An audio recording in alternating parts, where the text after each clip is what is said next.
Hey, j'espère que vous allez bien, c'est Mathilde. On se retrouve aujourd'hui sur ma chaîne YouTube pour une nouvelle vidéo qui a été très demandée. Aujourd'hui, on va découvrir ensemble le métier de vétérinaire. C'est parti! On se retrouve donc aujourd'hui aux écuries de Lucas Stud et on va aller à la rencontre de mon vétérinaire Nicolas Delalande.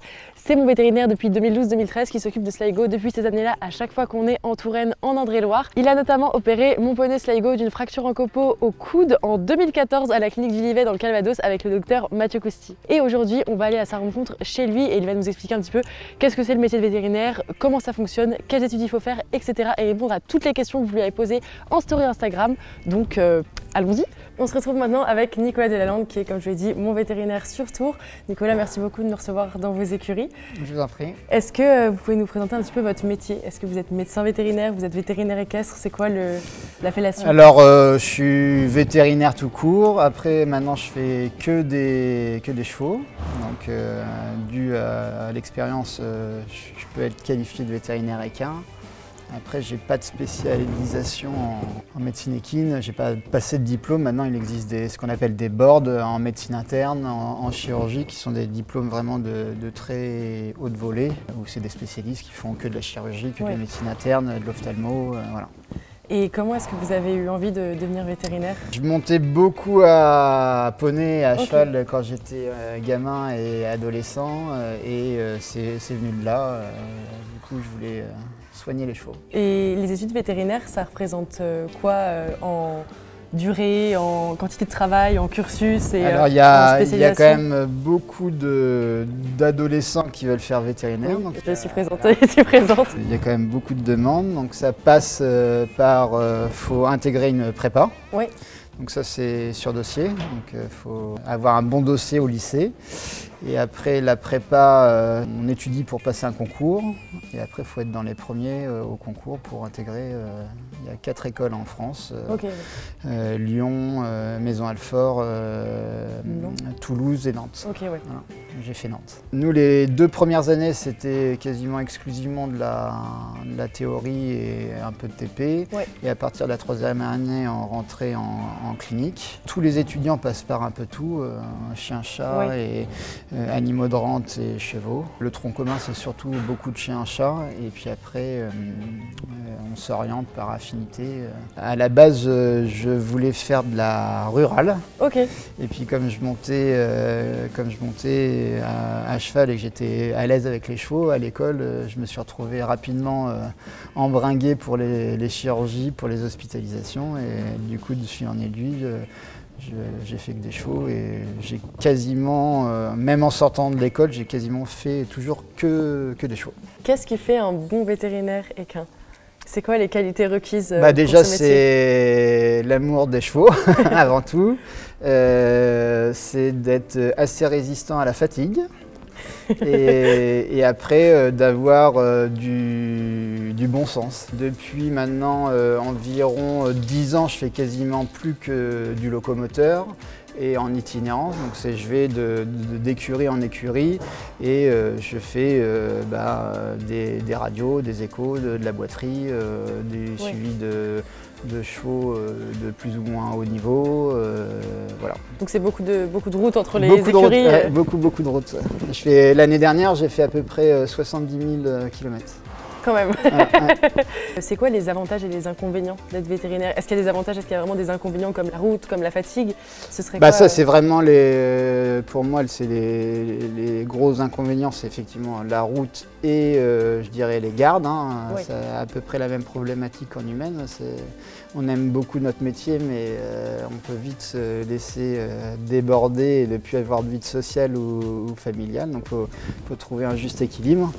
Et après dans mon exercice à moi, qui est itinérant, effectivement c'est la route. Maintenant il existe des grosses structures où les chevaux viennent dans ces cliniques pour se faire opérer, pour voir un spécialiste en médecine interne, en cardio, en ophtalmo, voilà. Les problèmes principaux pour lesquels vous êtes appelé sur des chevaux, à part des visites vétérinaires ou des contrôles réguliers, c'est quoi les problèmes principaux qu'on rencontre? Pour la grande angoisse pour n'importe quel propriétaire, c'est les coliques qui peuvent être vraiment graves, voire mortels.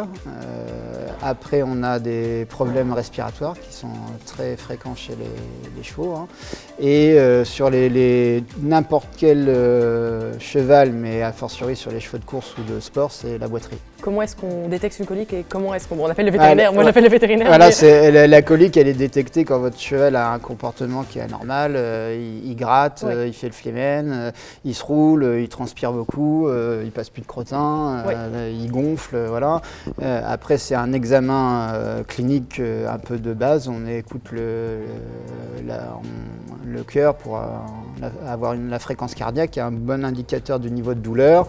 On écoute s'il y a du transit abdominal ou pas, et ça passe surtout par une palpation abdominale, transrectale, qui nous donne une indication de ce que peut être la cause de cette colique-là, savoir si c'est plutôt d'ordre médical ou si c'est d'ordre chirurgical où il faut emmener le cheval se faire opérer rapidement, quoi. Quand on a un cheval chez soi ou aux écuries, quels sont les produits à avoir dans sa pharmacie pour résoudre les premières urgences et les premiers problèmes avant d'appeler un vétérinaire? Alors on parlait des coliques, donc un antispasmodique, dipyralgine ou calmagine, 20 à 30 ml en intraveineuse ou en intramusculaire. Il doit y avoir une amélioration rapide dans les 20 minutes, et par contre si ça revient rapidement, il faut absolument appeler un vétérinaire. Pouvoir désinfecter des petites plaies ou des gales de boue, des choses comme ça. Et pareil, c'est une bombe antiseptique qui permet de soigner les pourritures de fourchettes ou les petites plaies. Après, encore une fois, s'il y a le moindre doute, il faut appeler un vétérinaire. Voilà. On a une question qui est beaucoup revenue dans les commentaires, c'est de savoir qu'est-ce que c'est qu'une visite vétérinaire, combien de temps ça prend, combien de temps ça coûte, c'est quoi tout le processus autour de ça? Déjà, on a essayé le cheval, on sait que ça correspond bien, ça a été validé par un professionnel, c'est dans notre budget, et donc là on demande de faire venir un vétérinaire. Et le vétérinaire, il va faire un examen médical et locomoteur pour voir s'il n'y a pas de problème majeur qui ferait qu'il ne faudrait pas acheter ce cheval-là. Ça passe par un examen médical de base, le cœur, les poumons, les yeux, voir s'il n'y a pas de plaies, d'anciens signes d'opération, style colique, névrectomie ou que sais-je.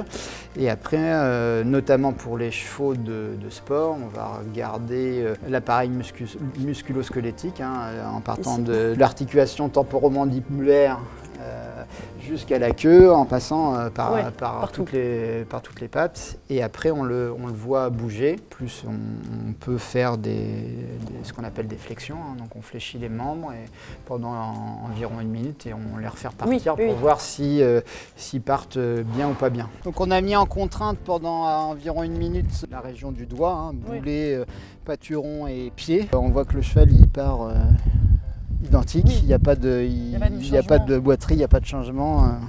Donc c'est une flexion qui est négative. Et donc ça, c'est à faire sur les 4 membres? C'est à faire sur les 4 membres. Et après, on fait des examens complémentaires qui sont à la demande de l'acheteur potentiel. Donc c'est surtout des radios pour détecter des anomalies au niveau des articulations des os. Le problème de la radio, c'est qu'on détecte maintenant, c'est devenu très précis, on détecte beaucoup de choses. Qui ne sont pas forcément... Et alors, il faut arriver à savoir si c'est effectivement rare et ou très grave, ou si c'est fréquent et globalement que ça va bien aller, quoi. On vient de regarder le cheval bouger et se déplacer sur sol dur et sol mou avec des flexions. Et ici dans le manège, je viens d'enfiler mon petit tablier de plomb et je vais devenir apprenti vétérinaire. C'est pour se protéger des rayons X pendant les radios.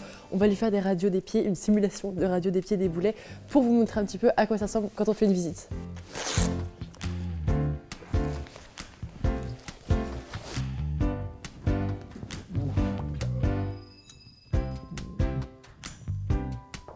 Et niveau budget, c'est combien une visite d'achat Alors la base, l'examen clinique, moi je le facture 200 €, hors déplacement.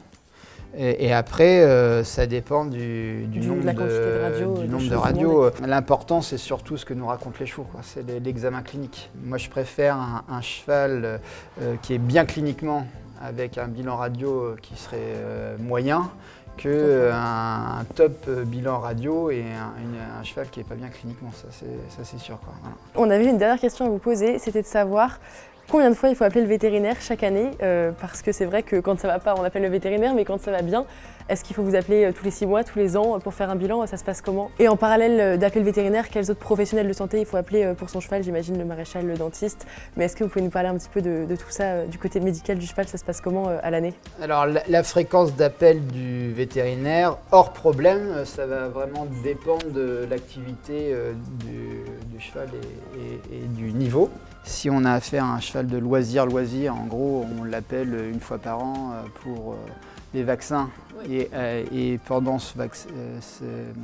cette session-là, on regarde et on écoute le cœur, les poumons, les yeux. Il y a un petit échange avec le propriétaire pour checker un problème particulier. Après, pour les chevaux de sport amateurs, je dirais que c'est bien de les checker au moins 2 fois par an. Une première fois, en gros 1 mois avant le début de la saison de concours et une fois à la fin de la saison pour voir s'il a bien encaissé la saison et qu'il n'y a pas de problème et de soins envisagés pendant la période d'intersaison.